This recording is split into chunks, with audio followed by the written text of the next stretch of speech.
الحمد لله رب العالمين وبه نستعين والصلاة والسلام على رسوله الأمين محمد صلى الله عليه وعلى آله وأصحابه أجمعين وما تبعهم بإحسان إلى يوم الدين. يا أيها الذين آمنوا اتقوا الله حق تقاته ولا تموتن إلا وأنتم مسلمون. يا أيها الناس اتقوا ربكم الذي خلقكم من نفس واحدة وخلق منها زوجها وبث منهما رجالا كثيرا ونساء واتقوا الله الذي تساءلون به والأرحام إن الله كان عليكم رقيبا. يا أيها الذين آمنوا اتقوا الله وقولوا قولا سديدا يصلح لكم أعمالكم ويغفر لكم ذنوبكم ومن يطع الله ورسوله فقد فاز فوزا عظيما. وبعد، بسم الله الرحمن الرحيم. يا أيها الذين آمنوا أطيعوا الله وأطيعوا الرسول وأولو الأمر منكم فإن تنازعتم في شيء فردوه إلى الله والرسول إن كنتم تؤمنون بالله واليوم الآخر ذلك خير وأحسن تأويلا. محترم حضرات، نوجوان دوستوں، خواتین ملت، پردہ نشی، میری ماں اور بہنوں، دیگر معزز حاضرین، اس وقت میں نے اپنے عنوان کی مناسبت سے قرآن حکیم کی سورہ نساء جو 5ویں پارے کی 4تھی سورہ کی آیت نمبر 59 ہے تلاوت کی ہے.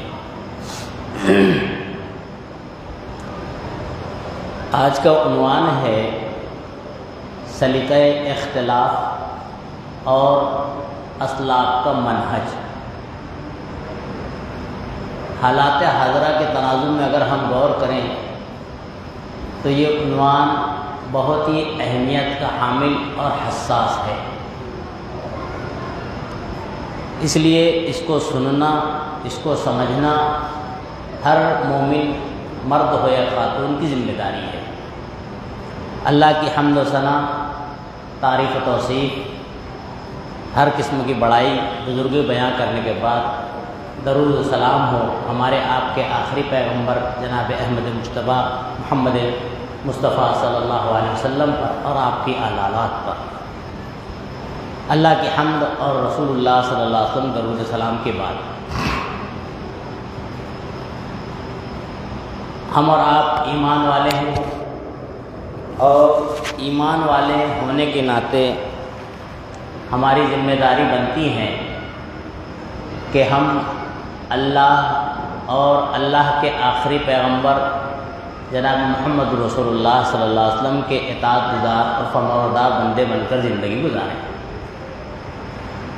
آپ قرآن، احادیث اور شریعت کا مطالعہ کریں گے تو آپ کو ایک اہم نقطہ یہ ملے گا کہ قرآن میں اللہ نے کئی مقامات پر اور احادیث میں رسول اللہ صلی اللہ علیہ وسلم نے کئی جگہ پر اتحاد پر بڑا زور دیا ہے، اتحاد کی بڑی تاکید اور ترغیب دلائی ہے. ایک مثال اللہ تبارک و تعالیٰ سورہ آل عمران سورہ نمبر 3 آیت نمبر 103 میں ارشاد فرماتا ہے وَاعْتَصِمُوا بِحَبْلِ اللَّهِ جَمِيعًا وَلَا تَفَرَّقُوا. اے لوگو، اللہ کی رسی کو مضبوطی سے تھامے رہو اور آپس میں فرقہ بندی اختیار نہ کرو. آپ غور کریں، جناب محمد رسول اللہ صلی اللہ علیہ وسلم نے اس تعلق سے کہا، یہ حضرت ارباد بن ساریہ رضی اللہ عنہ سے مشہور و معروف روایت ملتی ہے، مسلم شریف کی ہے. کہتے ہیں ایک حدیث طویل، بڑی حدیث ہے، جس میں آخر میں جملہ ہے، نبی کریم صلی اللہ علیہ وسلم فرماتے ہیں فَإِنَّهُ مَن يَعِشْ مِنكُمْ فَسَيَرَى اخْتِلَافًا كَثِيرًا، کہ جو تم میں میرے بعد رہے گا، اس دنیا میں آئے گا تو بہت زیادہ اختلاف دیکھے گا. یہ نبی صلی اللہ علیہ وسلم نے اتحاد پر زور دینے کے لیے اور اختلاف سے بچنے کے لیے کہا ہے کہ جب ایسے حالات آ جائیں کہ امت میں شدید اختلاف ہو، اور ہم اور آپ دیکھ رہے ہیں امت محمدیہ کے حالات پر غور کریں تو جناب محمد رسول اللہ صلی اللہ علیہ وسلم کی یہ پیشین گوئی پوری ہوتی نظر آ رہی ہے۔ مختلف فرق ہمارے درمیان موجود ہے، اور حد تو یہ ہے کہ ہر فرقہ دوسرے فرقے والے کو باطل، بے بنیاد، یہاں تک کہ کفر اور فسق تک کی تہمتوں سے آراستہ کر رہا ہے۔ اللہ کے نبی صلی اللہ علیہ وسلم کے اس حدیث پر، اس پیشین گوئی پر غور کریں، فَإِنَّهُ مَن يَعِشْ مِنكُمْ فَسَيَرَى اخْتِلَافًا كَثِيرًا، بہت اختلاف دیکھے گا۔ اب ایسی کنڈیشن میں کیا طریقہ اختیار کرنا چاہیے؟ نبی صلی اللہ علیہ وسلم نے کیا رہنمائی دی ہے؟ تو نبی کریم صلی اللہ علیہ وسلم فرماتے ہیں فَعَلَيْكُمْ بِسُنَّتِي وَسُنَّتِ الْخُلَفَاءِ الرَّاشِدِينَ الْمَهْدِيِّينَ عَضُّوا عَلَيْهَا بِالنَّوَاجِذِ۔ ایسی صورت میں، ایسے حالات میں امت محمدیہ کے ہر فرد کی، چاہے وہ کسی بھی نظریے کا حامل ہو، ذمہ داری بنتی ہے کہ جب اختلاف ہو تو اللہ کے نبی صلی اللہ علیہ وسلم کی سنت اور صحابہ کرام کے طریقے کو ٹٹولے۔ آپ غور کریں، یہی ہمارے اسلاف کا منہج تھا، یہی طریقہ ہمارے اسلاف صحابہ کرام سے قرون اولیٰ سے ملتا ہے۔ اللہ قرآن میں فرماتا ہے یا ایھا الذین آمنوا، اے وہ لوگوں جو ایمان لائے ہو، اطیعوا اللہ و اطیعوا الرسول، اللہ کی اطاعت کرو اور رسول کی اطاعت کرو۔ معلوم یہ ہوتا ہے کہ اللہ کی اور رسول کی اطاعت کرنا ہر مومن اور مسلمان کے لیے ضروری ہے، اور خاص طور سے کب اللہ نے کہا ہے، یہ نسخہ ربانی کہیے اسے، یعنی جب شدید اختلاف ہو جائے امت میں تو کیا کرنا چاہیے، اللہ نے نسخہ بیان کیا ہے۔ ایک نقطہ پہلے سمجھ لیں، اللہ فرماتا ہے کہ اطیعوا اللہ و اطیعوا الرسول و اولی الامر منکم۔ اللہ نے جب اللہ کی بات کہی تو اطاعت کا ورڈ لایا ہے، اطیعوا اللہ، رسول کی بات کہی تو وہ اطیعوا الرسول، اطاعت کا ورڈ لایا ہے کہ رسول کی اطاعت کرو، و اولی الامر منکم، اور تیسری بات اللہ نے کہی ہے جو تمہارے صاحب امر ہیں، حاکم ہیں، عالم ہیں، امیر ہیں، جو بھی اس کے اندر مفسرین نے کئی الفاظ لائے ہیں، کئی عنوان بیان کیے ہیں، تو تمام لوگ اس کے اندر فٹ ہو جاتے ہیں۔ اب اس کے بارے میں اللہ فرماتا ہے وَأُولِي الْأَمْرِ مِنْكُمْ، تم میں جو صاحب امر ہو، حاکم ہو، ولی ہو، اس کی اطاعت پیروی کرو، چاہے اس میں علماء ہو، فقہاء ہو، سب شامل ہیں۔ اب غور کریں، اللہ نے اس کو مستقل نہیں کہا ہے، اللہ کی اطاعت مستقل ہے، رسول کی اطاعت مستقل ہے، اولی الامر کی اطاعت کو مستقل نہیں کہا ہے، کیونکہ واو عطفہ لگایا ہوا ہے، وَأَطِیعُوا اولی الامر نہیں کہا کہ اللہ کی اطاعت کرو، رسول کی اطاعت کرو اور اولی الامر کی اطاعت کرو۔ کیوں کہ اولی الامر کے معاملے میں امت مختلف ہو سکتی ہے۔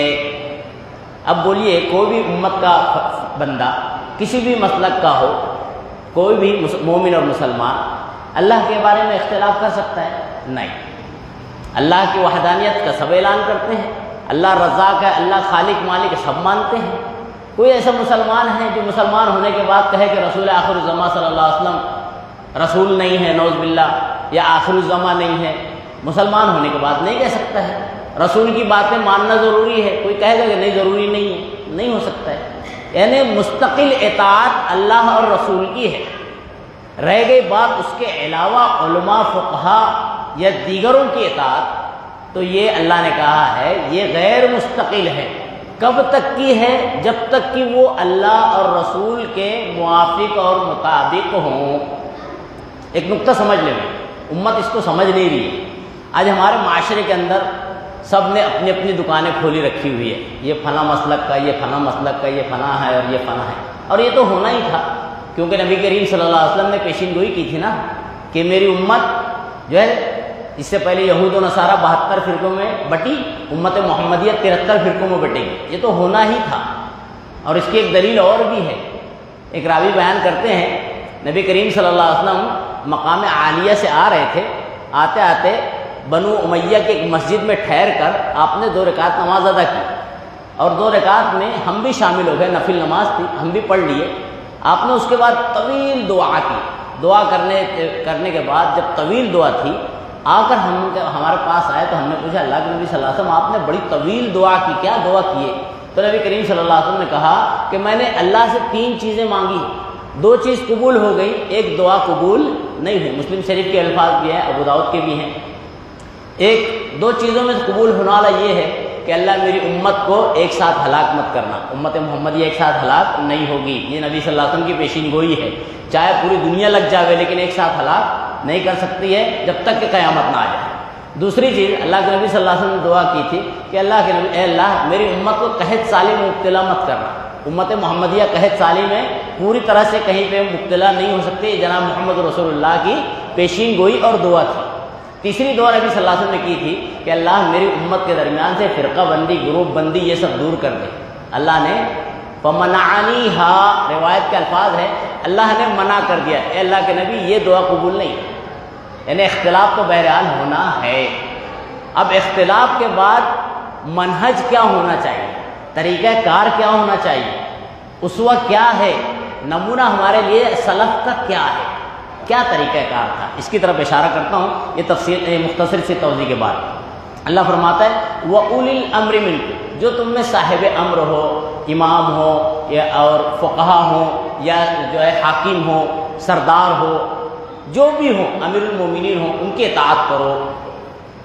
فَإِن تَنَازَعْتُمْ فِي شَيْءٍ، بس اگر اختلاف کرو کسی چیز میں، اب اختلاف تو میں نے کہا کہ اللہ میں نہیں ہو سکتا، رسول میں نہیں ہو سکتا ہے، اللہ کی باتوں میں نہیں ہو سکتا، رسول کی باتوں میں نہیں ہو سکتا، اختلاف ہوگا بعد والوں کی باتوں میں، اور ہوا کیا کرنا چاہیے؟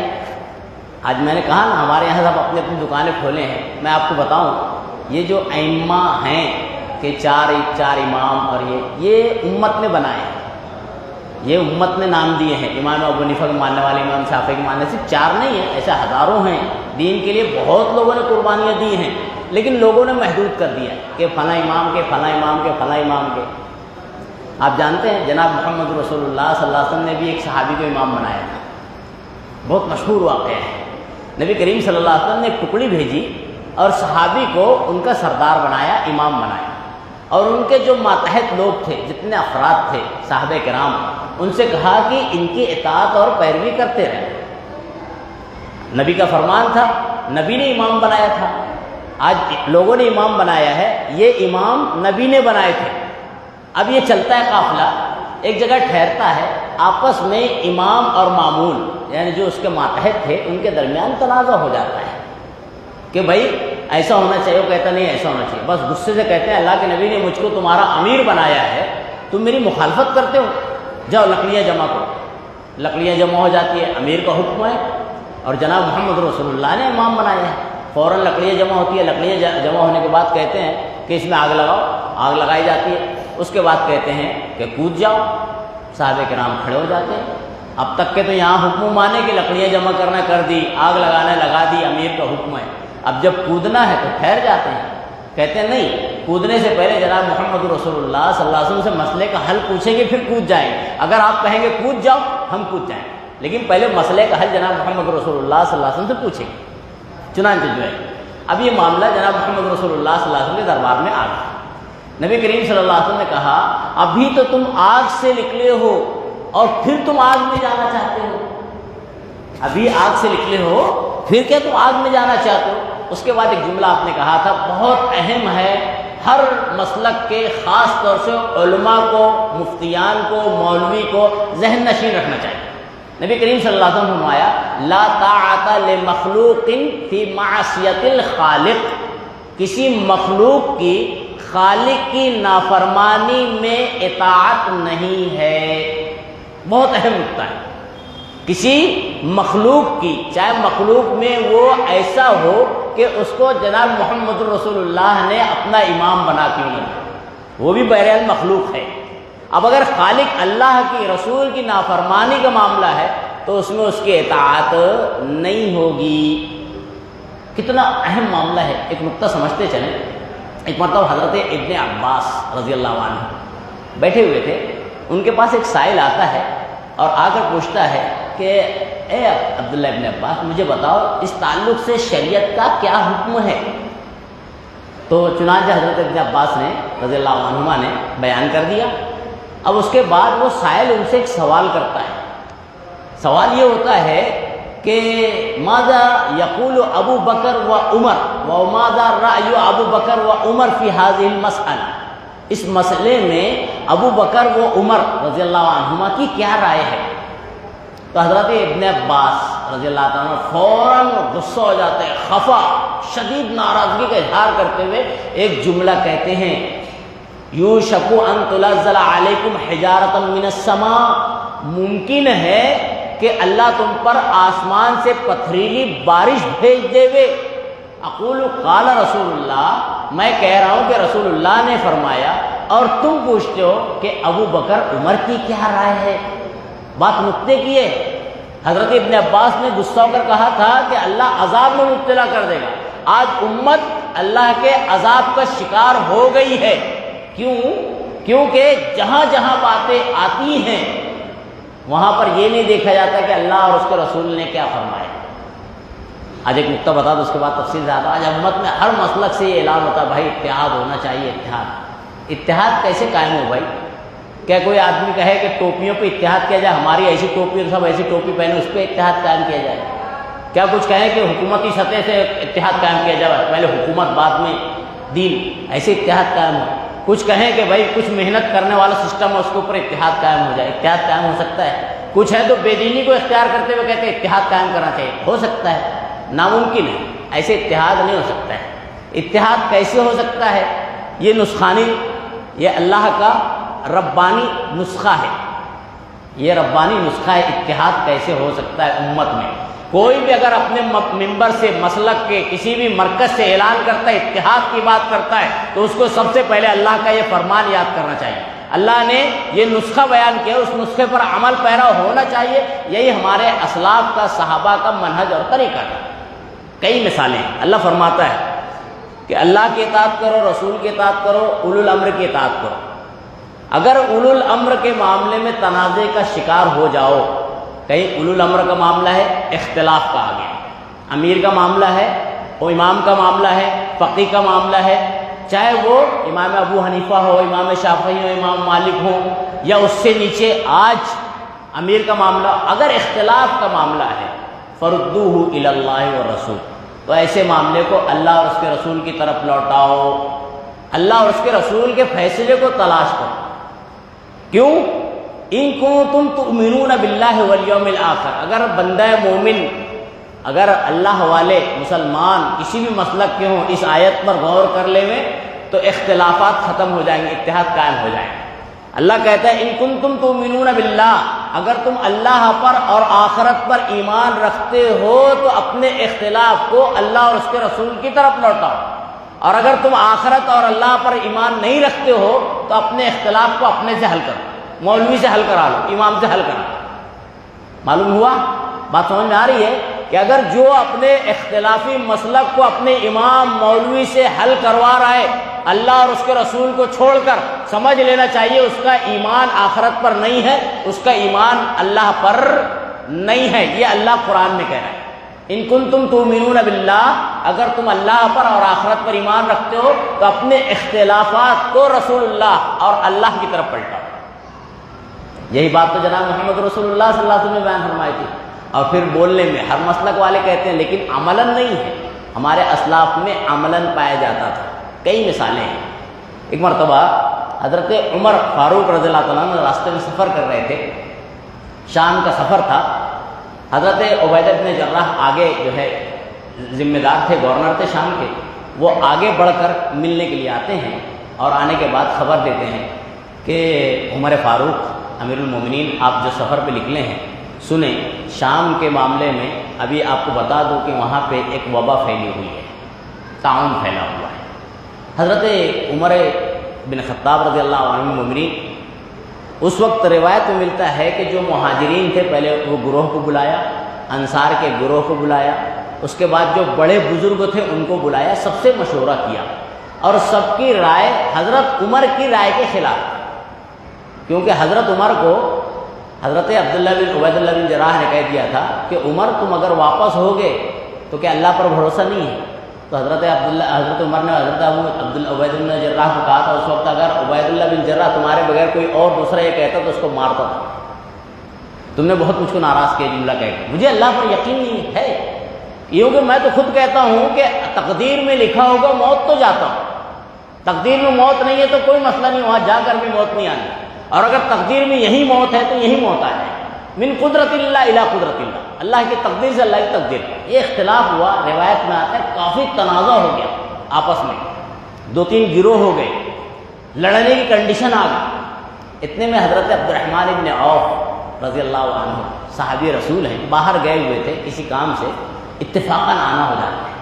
آنے کے بعد جب دیکھتے ہیں صحابہ کرام کے حالات، 3 گروہ بحث مباحثہ، یہ امت کے لیے بہت بڑا سبق ہے، بہت بڑا سبق ہے. پورا 3 گروہ ہے، لڑ رہے جھگڑ رہے ہیں. پوچھتے ہیں کیا معاملہ ہے؟ کہتے ہیں ایسے ایسا معاملہ ہو گیا. تو فوراً کہتے ہیں انی سمعت رسول اللہ صلی اللہ علیہ وسلم، میں نے اس معاملے میں جناب محمد رسول اللہ صلی اللہ علیہ وسلم سے ایک حدیث سنی ہے. کیا کہتے ہیں؟ کون سی حدیث ہے؟ کہتے ہیں میں نے جناب محمد رسول اللہ صلی اللہ علیہ وسلم سے سنا ہے کہ جب تم کسی شہر کے بارے میں سنو کہ وہاں کوئی وبا پھیلی ہوئی ہے تو اپنے آپ کو ہلاکت میں ڈالتے ہوئے اس میں داخل مت ہو، اور اگر تم جس شہر میں ہو وہاں کے بارے میں سنو کہ کوئی وبا پھیل گئی ہے تو اس وبا سے موت سے بچنے کے لیے نکل کر بھاگو نہیں. ہمارے اسلاف سے پورا اختلاف ختم. کیوں؟ کیونکہ حدیث رسول اللہ صلی اللہ علیہ وسلم آ گئی. آج ہم امت پر غور کر لیں، ہمارے معاشرے میں حالات حاضرہ میں ہمارے معاشرے میں بہت دیکھنے میں آیا ہے. ایک بندہ ہے قرآن کی کوئی آیت سنتا ہے، جیسے آج کوئی مسئلہ بیٹھا ہوا سن رہا ہو یا باہر سن رہا ہو، اب مولوی صاحب کے پاس گیا، ارے مولانا میں تو ایک قرآن کی آیت سورہ نساء کی سورہ نمبر 4 کی 59 نمبر آیت ایسی سنا ہوں، کیا ہمارے مسلک کے مطابق ہے کہ نہیں؟ مولانا سے سوال. تو مولوی صاحب جواب کیا ہے معلوم ہے؟ ارے نہیں، یہ ہمارے مسلک کے مطابق ہے، یہ ان کا الگ مسئلہ ہے. قرآن کہتا ہے، اللہ قرآن میں کہتا ہے ھدی للناس، یہ لوگوں کی ہدایت، ھدی للمتقین، متقیوں کے لیے ہدایت. مولوی کہتا ہے یہ ہمارے لیے نہیں ہے. پھر کس کے لیے بھائی؟ یہ ان کے والے کے لیے. ایسے ہی مسئلہ حدیث کا آتا ہے، ہمارے مسلک میں نہیں ہے، پھر کس کے مسلک میں ہے؟ بھائی ان کے مسلک الگ ہے. ایک نقطہ بتا دوں، بڑا متنازع مسئلہ ہے رفع الیدین کا، سینے پہ ہاتھ باندھنے کا. ایک بندہ اگر ہے رفع الیدین کرتا ہے، سینے پر ہاتھ باندھتا ہے اور کہتا ہے بھائی میں سنت کے مطابق کرتا ہوں، تو بڑا تنازع ہوتا ہے، بڑے اختلافات، بڑے جوابات. لیکن اگر وہی بندہ یہ کہے کہ میں رفع الیدین امام شافعی کے حساب سے کروں گا، سینے پہ ہاتھ امام شافعی کے حساب سے کروں گا، تو سب معاملے اختلافات ختم ہو جاتے ہیں. کتنی افسوس کی بات ہے امت پہ. اگر کوئی کہے کہ امام شافعی کے حساب سے میں رفع الیدین کر رہا ہوں تو صحیح ہے. اگر وہی بندہ یہ کہتے ہیں کہ میں رفع الیدین جناب محمد رسول اللہ کی سنت کے حساب سے کر رہا ہوں، تو اس کے لیے تنازع کھڑے ہو جاتے ہیں. یہ کون سا معیار بنایا امت نے؟ ہمارے اسلاف کا یہ معیار منہج طریقہ نہیں تھا. کیا معاملہ تھا؟ اختلاف کو حدیث کے حساب سے فیصل مان لیتے ہوئے حل کر دیتے. کئی مثالیں ہیں. حضرت عمر فوراً مان گئے، فوراً شام کے سفر سے واپس مدینہ پہنچ گئے تھے. یہ ہمارے اسلاف تھے.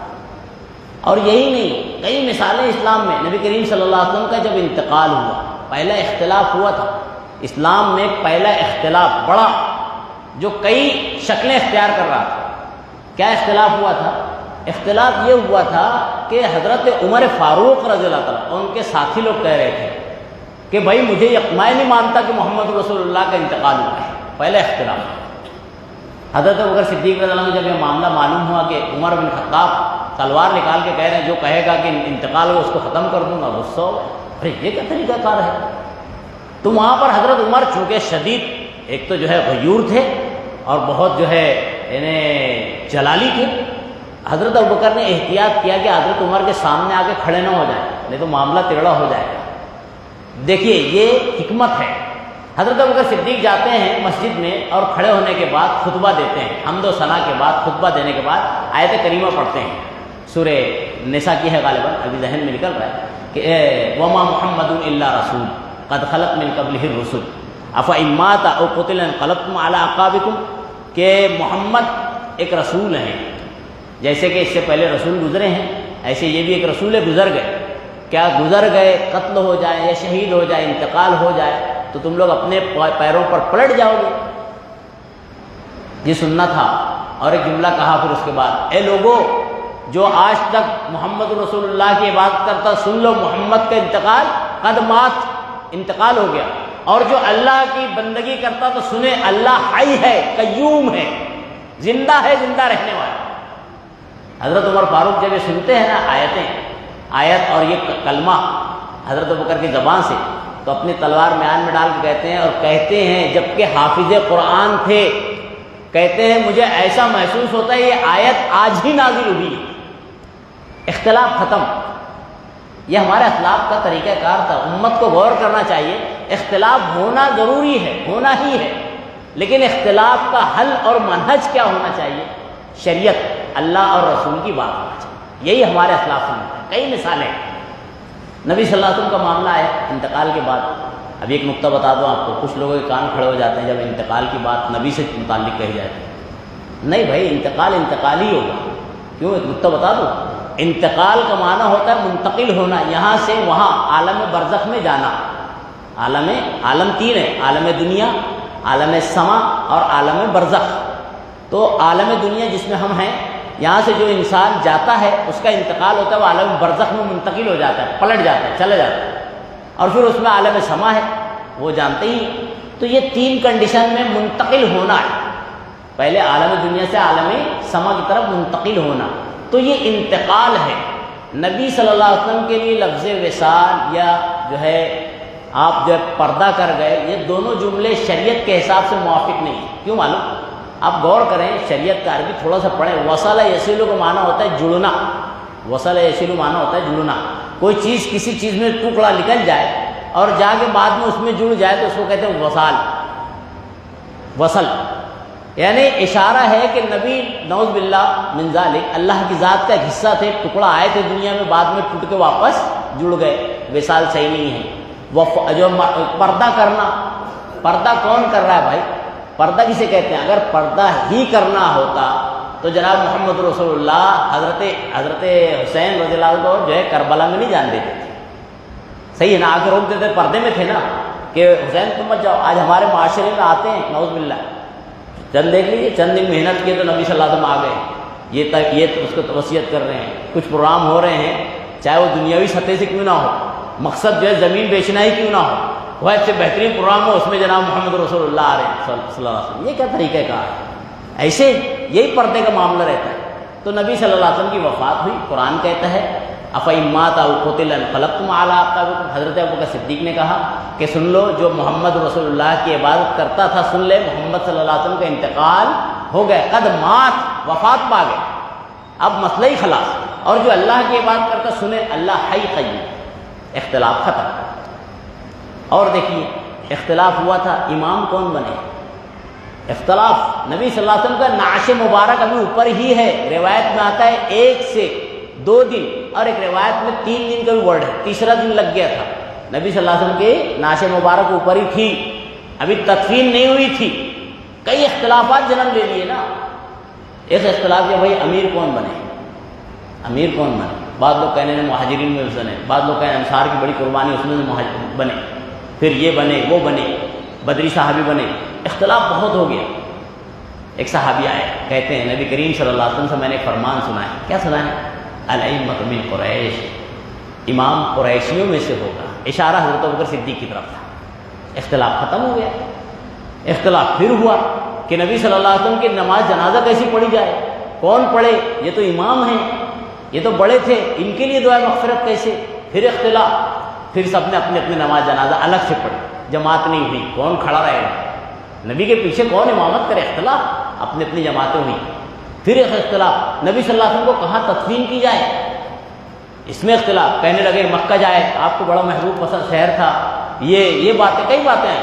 ایک صحابی آ کر کہتے ہیں جناب محمد رسول اللہ صلی اللہ علیہ وسلم، میں نے ایک سنی بات کہ جب انبیاء جہاں انتقال ہوتے ہیں وہیں ان کی تدفین ہوتی ہے، یہاں انتقال یہی تدفین. مسئلہ خلاص. ہمارے اسلاف سے، صحابہ سے یہ بات ملتی ہی ہے کہ اختلاف میں منہج اللہ کا قرآن یا جناب محمد رسول اللہ کی سنت اور احادیث بس. یہ مولوی، ائمہ، امام اور فلاں یہ سب بات کی ایجادات ہے. آپ جانتے ہیں امام ابو حنیفہ رحمۃ اللہ علیہ سن 70 ہجری میں پیدا ہوئے. سب سے بڑے ہیں نا، سواد اعظم کہتے ہیں، بڑے امام ہیں، سب مانتے ہیں، میں بھی مانتا ہوں. بڑے عمر میں بہت بڑے تھے. علم میں ان سے بڑے بڑے ائمہ گزرے ہیں، لیکن عمر میں بڑے ان سے تھے، جو 4 مشہور ہیں، امام مالک، امام شافعی، امام، ان سے عمر میں بڑے تھے۔ سن 70 ہجری میں پیدا ہوئے۔ نقطے پر صرف غور کر لیں، اختلاف انشاءاللہ معاشرے میں دھیرے دھیرے ختم ہو جائے گا۔ سن 70 ہجری میں پیدا ہوئے۔ اب ایک عالم دین ہے، پیدا ہوتا ہے، اور روایتوں سے ملتا ہے کہ پہلے ان کے والد کا زر کا کاروبار تھا، ریشم کا، تو اپنے والد کے ساتھ اچھی عمر ہونے لگی کہ ساتھ بٹاتے تھے، ساتھ میں رہتے تھے کاروبار میں۔ لوگوں نے کہا کہ ابو حنیفہ، ان کی کنیت تھی یہ، نعمان بن ثابت ان کا نام تھا رحمہ اللہ، تو ان سے کہا کہ بھائی آپ، اللہ نے آپ کو اتنا مائنڈ دیا، دماغ دیا، آپ دین کے لیے قربانی دیجیے، دین کے لیے کچھ کیجیے۔ بولے ٹھیک ہے۔ اس کے بعد سے انہوں نے پڑھائی شروع کی، دین کی، ائمہ اساتذہ سے ملاقات کی، علم دین حاصل کیا۔ اب آپ ججمنٹ لگائیں، علم دین حاصل کرتے کرتے تقریباً 100 سال ہو گیا، پڑھتے پڑھتے، امام بنتے بنتے 100 سال تک کے جو وقفہ گزرا ہے صحابہ کرام کا اور امام ابو حنیفہ کے استادوں تک کا، اس میں کس کی اقتدا کی گئی، کس کی تقلید کی گئی، کس کی پیروی کی گئی؟ یہ سوال ہے کہ نہیں ہے؟ امام ابو حنیفہ، ایک دوسرا نقطہ، اگر ایک بندہ ہے معاشرے میں کہتا ہے نہیں امام ابو حنیفہ ضروری، امام شافعی ضروری، امام مالک ضروری، امام احمد بن حنبل ضروری، ایک سوال یہ ہے کہ بھائی ان کے استادوں سے دشمنی کیوں ہے؟ نقطہ پیدا ہوتا ہے نا، ان کے استاد تھے نا، بہرحال امام ابو حنیفہ کے استاد اگر ہیں تو ان سے بڑے ہی رتبے والے ہیں، تو امام ابو حنیفہ تک آپ محدود کیوں ہیں؟ ان کے استاد ابراہیم نخعی وغیرہ تک کیوں نہیں چلے جاتے ہیں؟ میں تو اگر واقعی اگر امام سے محبت کرتا ہوں، ان کے استاد سے پہلے محبت کروں گا، اور یہ سلسلہ جاتے جاتے آخری میں جناب محمد رسول اللہ پر پہنچ جائے گا۔ تو نقطہ یہ ہے کہ یہ 100 سال کا وقفہ جو گزرا ہے، اس میں کس کی تقلید کی گئی؟ کون سی امام کی تقلید؟ کوئی ثابت کر دے، کسی امام کی تقلید نہیں کی، سب اتباع ہی کی۔ پھر یہ 100 سال کے بعد جو دیگر ایام آئے، اس کے اندر اتباع تقلید میں کیوں بدل گئی؟ امت کیوں نہیں غور کرتی؟ ہم کیوں نہیں سمجھتے ہیں؟ ایک حدیث آپ نے بارہا سنی ہے نا کہ میری یہود و نصارہ 73 فرقوں میں تبدیل ہو گئے، تو 72 میں، میری امت 73 میں بدل جائے گی، بڑھ جائے گی۔ نبی کریم صلی اللہ علیہ وسلم سے صحابہ کرام نے بڑے روٹھے ہوئے انداز میں پوچھا تھا اللہ کے نبی صلی اللہ علیہ وسلم، پھر آپ یہ بتائیں کہ اس گروہ بندیوں میں سے نجات پانے والے کون سی جماعت ہوگی، کون لوگ کامیاب ہوں گے اللہ کے نبی صلی اللہ علیہ وسلم؟ تو نبی صلی اللہ علیہ وسلم نے ایک نمونہ بیان کیا تھا، ایک مثال دی تھی، کیا دی تھی؟ ما انا علیہ و اصحابی، یہ نمونہ ہوگا کہ ان کا عمل میرے اور میرے صحابہ کے مطابق موافق ہوگا، وہ نجات پانے والے ہوں۔ اب ہر مسلک کا آدمی اپنے اوپر دیکھ سکتا ہے، اپنا جائزہ لے سکتا ہے کہ میرا عمل چاہے کسی بھی مسلک کا ہے کہ اللہ کے کلام سے ہے کہ نہیں ہے، رسول اللہ صلی اللہ علیہ وسلم کے فرمان سے ہے نہیں۔ اور جب یہ معاشرے میں آ جائے گا، آدمی یہ پوچھنے لگے گا مولوی صاحب سے کہ مولوی صاحب میں نے اس مسجد میں یا فلاں مسجد میں ایک مقرر سے یہ کہتے ہوئے سنا، اللہ نے تنازع کے تعلق سے یہ ربانی نسخہ بیان کیا ہے کہ اپنے آپ کو اللہ اور رسول کی طرف لوٹاؤ، تو مولوی صاحب یہ قرآن کی آیت ہمارے مسلک اس کے مطابق ہے کہ نہیں ہے؟ جب یہ سوال ہونے لگے گا نا تو اتفاق پیدا ہو جائے گا، اتحاد ہو جائے گا۔ کیسا سوال کہ مولوی صاحب میں نے سنا ہے آیت، ہمارا مسلک اس آیت کے موافق اور مطابق ہے کہ نہیں؟ مولوی صاحب میں نے ایک حدیث صحیح سند سے سنی فلاں کے پاس، مولوی صاحب ہمارا مسلک اس حدیث صحیح سند کے ساتھ جو آئی ہے اس کے مطابق ہے کہ نہیں؟ جب معاشرے میں ایسا سوال پیدا ہونے لگے گا، ایسے سوالات ہونے لگیں گے تو امت میں اتحاد پیدا ہو جائے گا۔ لیکن جب یہ سوال ہوگا کہ مولوی صاحب یہ آیت ہمارے مسلک کے مطابق ہے کہ نہیں، یہ حدیث ہمارے مسلک کے مطابق ہے کہ نہیں، تو ساری حیات اتفاق نہیں ہو سکتا ہے، اختلاف برقرار ہے، کیونکہ یہ ربانی نسخہ ہے۔ اس کی کئی مثالیں، میں سے ایک مثال دیتے ہوئے بات سمیٹتا ہوں۔ ایک مرتبہ ایک واقعہ یاد آتا ہے، ہمارے ائمہ جو گزرے ہیں ان کے اندر بھی بڑے لوگ ان کے تواریخ سے ناواقف ہیں، اسی لیے جو ہے لوگ سمجھتے نہیں، بس امام کے ساتھ پیچھے پڑے ہوئے، ان کو خود بھی نہیں معلوم کہ جو بات آ رہی ہے امام ابو حنیفہ رحمۃ اللہ علیہ سے ہے کہ نہیں ہے۔ کیونکہ آپ اگر فقہ کا جو ہے مطالعہ کریں گے نا، در مختار، ہدایہ، قدوری، یہ جو فقہ کتابیں اگر اس کا آپ بغور مطالعہ کریں تو آپ خود ان کے علماء اور ائمہ سے پوچھیں، نیچے لکھا ہوا ہے ھذا ما یفتیٰ بے ابی یوسف، ھذا ما یفتیٰ بے ابی محمد، یہ فتویٰ ابو محمد کا ہے، یہ فتویٰ ابو یوسف کا ہے، اور فقہ حنفی سے مشہور ہے۔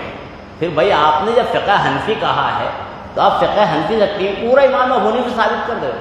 میرا تو ایک سوال ہے، اگر کوئی حنفی اپنے آپ کو کہتا ہے اور پورا حنفی ثابت کر دے تو میں یقین جانوں کہ ہاں صحیح ہے، ثابت ہی نہیں کر سکتا ہے، عقیدے میں الگ، اصول میں الگ، فروع میں الگ لکھا ہوا ہے باقاعدہ، ہم عقائد میں زمخشری کے ہیں، امام ابو حنیفہ کے نہیں ہیں، تو یہ سب کیا معاملہ ہے؟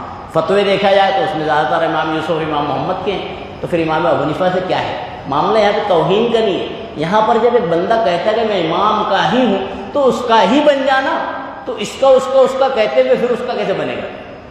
نقطے پر غور کریں۔ لیکن بندے مومن کو اللہ اور رسول کا متبع ہونا چاہیے، کسی ذات کی طرف منسوب نہیں ہونا چاہیے، چاہے وہ پھر ذات کتنی ہی اونچی ہو، ان کا احترام، ان کی عزت، ان کا ادب، یہ ہر مومن اور مسلمان کو کرنا چاہیے، کیونکہ انہوں نے جو قربانیاں دی ہیں ہم زیرو بھی نہیں دے سکتے۔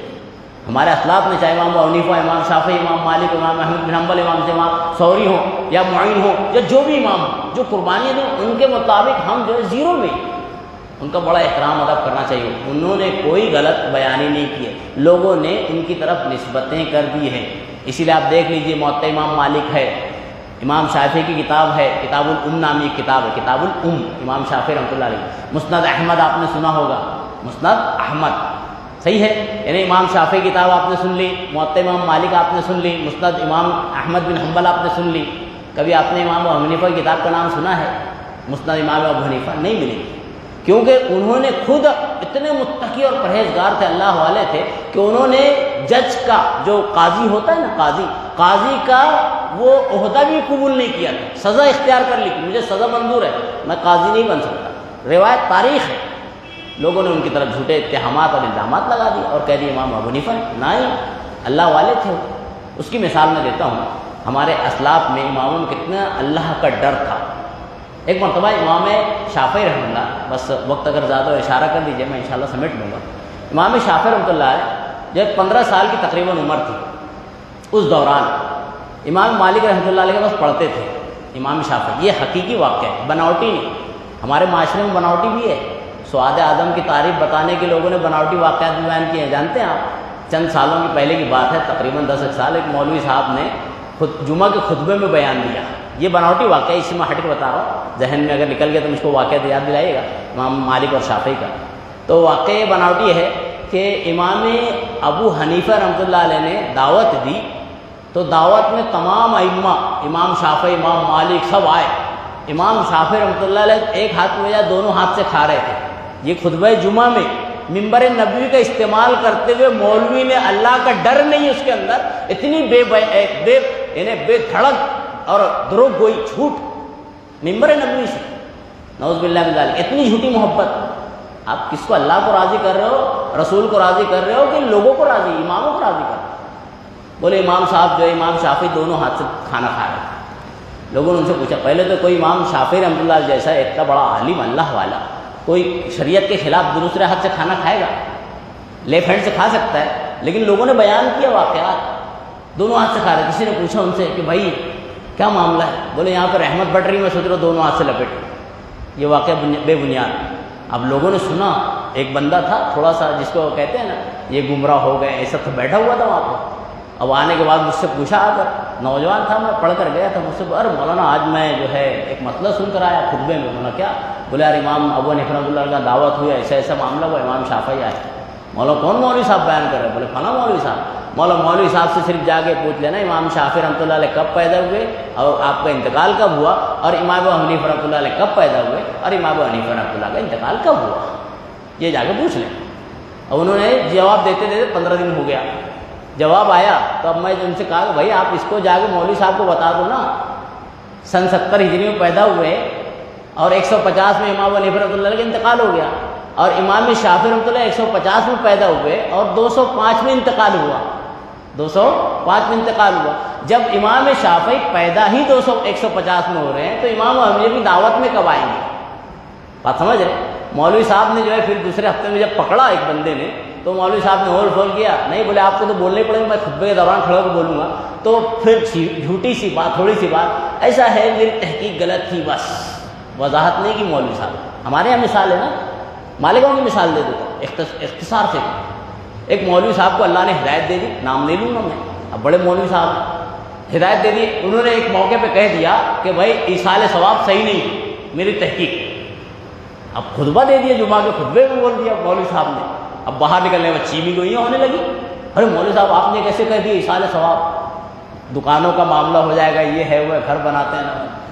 ارے بولے میری تحقیق تھی۔ اب کافی بحثوں کے بعد اچھا ٹھیک ہے بولے آئندہ ہفتہ مولوی صاحب کھڑا ہو، میری تحقیق تھوڑی غلط ہو سکتی ہے، ایصال ثواب ہو سکتا ہے۔ ارے یہ کون سا طریقہ ہے؟ اللہ کا ڈر ہے کہ لوگوں کو ڈر ہے؟ تو مولوی کو لوگوں کا ڈر زیادہ ہو گیا، اسی لیے فیصلے اپنے من کے یا مسلک کے یا مکتب فکر کے ہونے لگے۔ یہ مالکوں کا واقعہ ہے۔ مختصر میں اشارت میں بتاتے ہوئے اپنی بات کی طرف آتا ہوں۔ امام شافعی رحمۃ اللہ 15 سال کے تھے۔ 15 سال کی عمر میں ان کو اساتذہ کی صف میں نہیں کھڑے ہوئے تھے، یعنی استاد میں نہیں تھے، شاگرد میں تھے، امام مالک کے شاگرد تھے، اور کئی بھی شاگرد تھے۔ اب نا ایک بندہ امام مالک رحمۃ اللہ کے پاس آ کر پوچھتا ہے کہ امام مالک، میں نے ایک بندے سے ایک بلبل خریدا تھا، یہ تاریخ کا بہترین واقعہ، نصیحت آموز واقعہ ہے۔ ایک بلبل خریدا تھا اس شرط پہ کہ وہ چیخے اور چہچائے، اور وہ ابھی چیختے نہیں ہے، تو میں اس کو واپس کر سکتا ہوں؟ بولے ہاں کر سکتے ہو۔ یہ فیصلہ لے کر امام مالک رحمۃ اللہ کے پاس سے بندہ نکلتا ہے سائل، راستے میں امام شافعی رحمۃ اللہ 15 سال کی عمر میں مل جاتے ہیں۔ بولتے ہیں کیا معاملہ ہے؟ بولے ایک فتویٰ پوچھنے گیا تھا، یہ فتویٰ تھا۔ تو بولے کیا کہا استاد نے؟ استاد نے کہا تم واپس کر سکتے ہو۔ تو امام شافعی رحمۃ اللہ کہتے ہیں نہیں، تم واپس نہیں کر سکتے ہو۔ بولے کیوں؟ بولے جاؤ استاد کے بعد پھر سے جاؤ، نہیں کر سکتے ہو۔ بچا کر کہتے ہیں بھائی امام مالک آپ پھر سے اپنے فتوے پہ غور کریں کہ ایک وہاں آپ کا ہی ایک شاگرد ہے جو کہتا ہے میں واپس کرنے کا اختیار نہیں ہے۔ امام مالک رحمۃ اللہ علیہ پریشان ہو جاتے ہیں۔ بولے ٹھیک ہے لاؤ شاگرد کون ہے؟ وہ شاگرد امام شافعی رحمۃ اللہ علیہ آ جاتے ہیں۔ آنے کے بعد دیکھیے ہمارے اسلاف کا طرز عمل، چاہے وہ پھر صحابہ کرام ہوں، چاہے وہ پھر ائمہ اعظام ہوں، امام ابو حنیفہ ہوں، امام مالک ہوں، امام شافعی ہوں، یا جو بھی امام ہوں، یا ہمارے اسلاف جو سلف گزرے ان کا طریقہ اور منہج ہے۔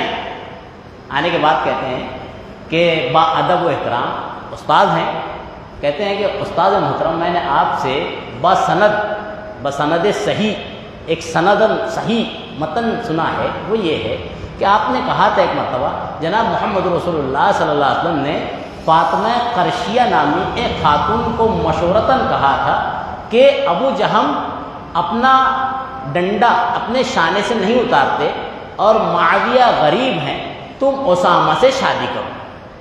بسند صحیح آپ نے کہا تھا، سنا۔ بولے ہاں صحیح بات ہے، اس میں تمہاری کیا حجت ہے؟ حدیث تو صحیح ہے، دیکھ لیجئے کتنا اہم نقطہ ہے، حدیث تو صحیح ہے، تمہاری کیا حجت ہے؟ کہتے ہیں کہ میری حجت یہ ہے اس حدیث سے میرے استاد محترم کہ حضرت ابو جہم کے بارے میں جو نبی صلی اللہ علیہ وسلم نے کہا تھا کہ ان کا ڈنڈا شانے سے نہیں اترتا، یعنی وہ اشارہ ہے، یہ تمثیل ہے، عرب میں کہا جاتا ہے کہ وہ بہت زیادہ سفر کرتے ہیں، ان کا ڈنڈا شانے سے نہیں اترتا۔ یعنی آپ بھی دیکھے ہوں گے، ہم لوگ بھی دیکھتے ہوں گے، کچھ پرانے لوگ جب پانی وغیرہ لے کر جاتے تھے، سفر پہ جاتے تھے، دو اس طرف سے سفر، اور پہلے ایسے ہی سفر ہوتا تھا، تو نبی صلی اللہ علیہ وسلم نے تمثیل دی، ان کا ڈنڈا شانے سے نہیں اترتا، مونڈے سے اترتا نہیں، زیادہ سفر میں رہتے۔ تو بولے پھر؟ بولے لیکن ہر وقت سفر میں تو نہیں رہتے نا۔ بولے ہاں ہر وقت سفر میں نہیں رہتے۔ تو میں بھی اس بندے سے کہتا ہوں، اس سائل سے، یہ چڑیا زیادہ چہچا رہی ہے نا؟ بولے ہاں ہر وقت تو چپ نہیں رہتی ہے نا؟ بولے نہیں۔ تو بولے پھر اس کو اختیار نہیں ہے۔ دیکھ لیجئے استاد شاگرد کا معاملہ تھا۔